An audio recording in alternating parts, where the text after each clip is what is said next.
मित्रांनो, राऊळ महाराजांच्या मठामध्ये भजनाचा कार्यक्रम आहे आणि तोही वारकरी पद्धतीने आणि तो सादर केला आहे महिलांनी। या भजनाचा आस्वाद घेऊया।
कसं काय वाटलं मित्रांनो?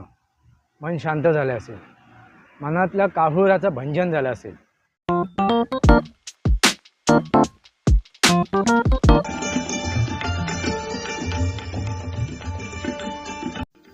नमस्कार मित्रांनो, बोलायचं तरी काय या माझ्या शृंखलेमध्ये पुन्हा एकदा आपलं स्वागत। मित्रांनो, राऊळ महाराजांच्या मठामध्ये भजनाचा कार्यक्रम आहे आणि तोही वारकरी पद्धतीने आणि तो सादर केला आहे महिलांनी। मित्रांनो, महिलांनी सादर केलेल्या या भजनामध्ये आपण तल्लीन होऊया, एकरूप होऊया आणि त्या विठ्ठलाचं दर्शनही घेऊया। त्या भजनामध्ये आपल्या मनात असलेल्या काहुरांचं भंजन करूया। या तर आपण त्या भजनाचा आस्वाद घेऊया। एक तल्लीन होऊया, एक चित्ताने हे ऐकूया आणि सर्व विसरून जाऊया। त्या परमेश्वराशी, त्या ईश्वराशी एकरूप होऊया। चला तर या भजनाचा आस्वाद घेऊया।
अनादि अंबिका भगवती अनादि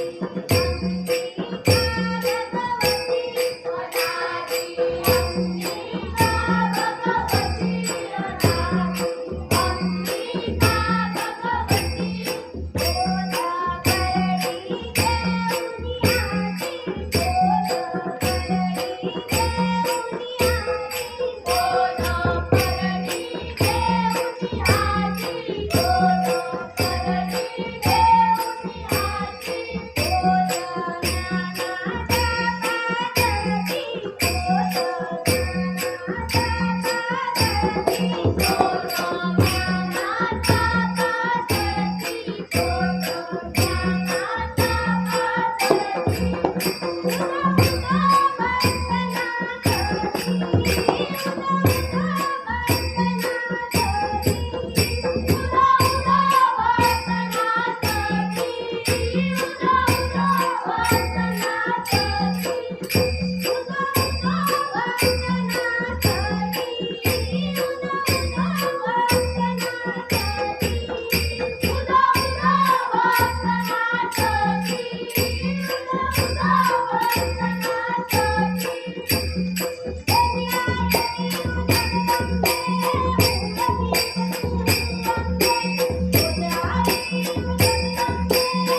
कसं काय वाटलं मित्रांनो?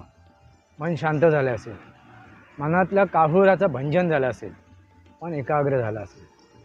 ह्यालाच म्हणतात सनातन संस्कृती. आणि भजन करणं, कीर्तन करणं, पूजन करणं म्हणजे मेडिटेशन करणं, एकाग्रता आणणं, स्वतःला स्थिर करणं, हा झाला वैज्ञानिक प्रकार. आणि तोच त्यालाच म्हणतात सनातन, त्याला म्हणतात सनातन संस्कृती. मित्रांनो, लक्षात आलं असेल, मी बऱ्याच व्हिडिओमध्ये याचा उल्लेख केला आहे. सनातन संस्कृती म्हणजे काय? म्हणजे विज्ञान. इथे मानसशास्त्राचा विचार केला जातो. मानसशास्त्राला समोर ठेवून ही गोष्ट केली जाते. यापुढेही मी 2-3 व्हिडिओ टाकणार आहे, कारण 3 भजनी मंडळ, आणखीन 3 भजनी मंडळ आपलं भजन सादर करणार आहे. आपल्याला कसं वाटलं हे भजन? महिलांना प्रोत्साहन देण्यासाठी त्यांना जास्तीत जास्त सहकार्य करण्याची इच्छा धरावी. बोलायचं तरी काय? तर या माझ्या शृंखलेला सबस्क्राईब करा, बेल आयकॉन दाबा. माझे विचार पडत असतील तर लाईक करा, माझे व्हिडिओ शेअर करा आणि आपले विचार कमेंट बॉक्समध्ये लिहा, म्हणजे आपली चर्चा पूर्ण होईल. तुर्तास एवढंच. भारत माता की जय. वंदे मातरम. जय भारत, जय महाराष्ट्र.